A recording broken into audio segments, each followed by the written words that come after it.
Hi, I'm Professor Mira Freeman, and I'm going to be reading to you today from my very first book, Victoria's Beginning.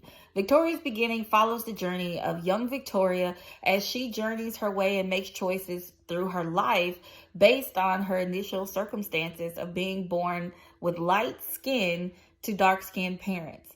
The book concentrates on colorism, racism, and how choices that we make, each choice that we make, defines our character and how we navigate through life. So let's begin.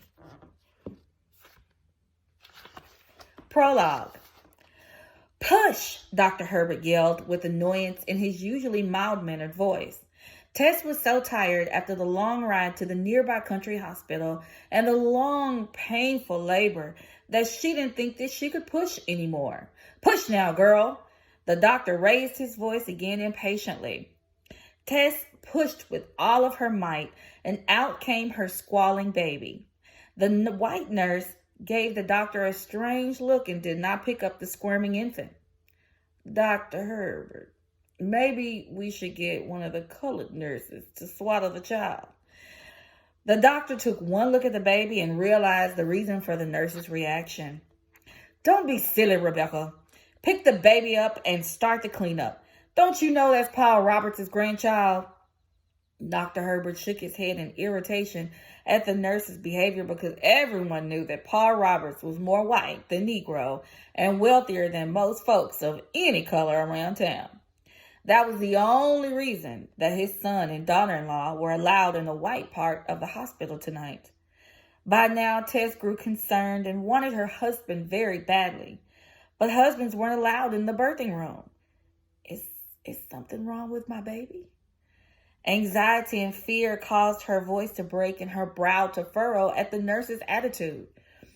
Dr. Herbert finished his work on Tess and sought to allay her fears.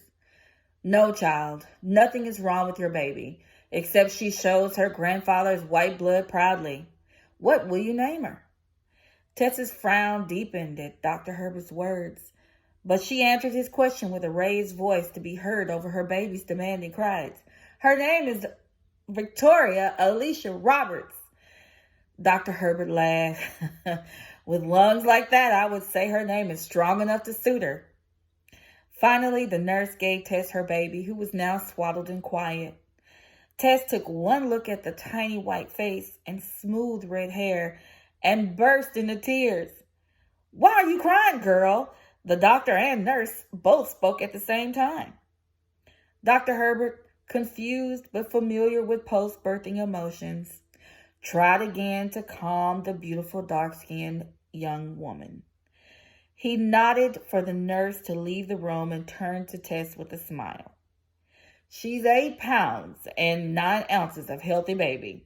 What could you possibly be crying about delivering a healthy child? Did Clyde want a boy that bad? Well, you're both young and healthy. You'll have plenty of chances to have a baby. Boy. Tess worried her bottom lip and sobbed. No, we didn't care if it was a boy or a girl. Well, what is it then, girl? Dr. Herbert could feel his impatience rising again and tried to tamp it down. Nerves. It's just nerves, he said to himself. She doesn't look black. She won't have a normal life living with us. And I hate that God is punishing me like this. Dr. Herbert stared at Tess with incredulous eyes before his anger broke loose. Why would you say such a thing? Tess Roberts, I'm ashamed of you. Your family is a strong root in this community, and a healthy baby girl is not a punishment. By now, Tess was beyond reason and shouted back. Her anger made her forget that she yelled at a white man. You're ashamed of me? Well, I'm ashamed of myself because I just had a white baby and I'm as black as your boots. I'm ashamed for her that she will never be able to live like regular Negro people because she won't be accepted and people will stare at me. She won't be able to associate with white people either because her mama and daddy are Negroes. I'm being punished and I hate her and myself.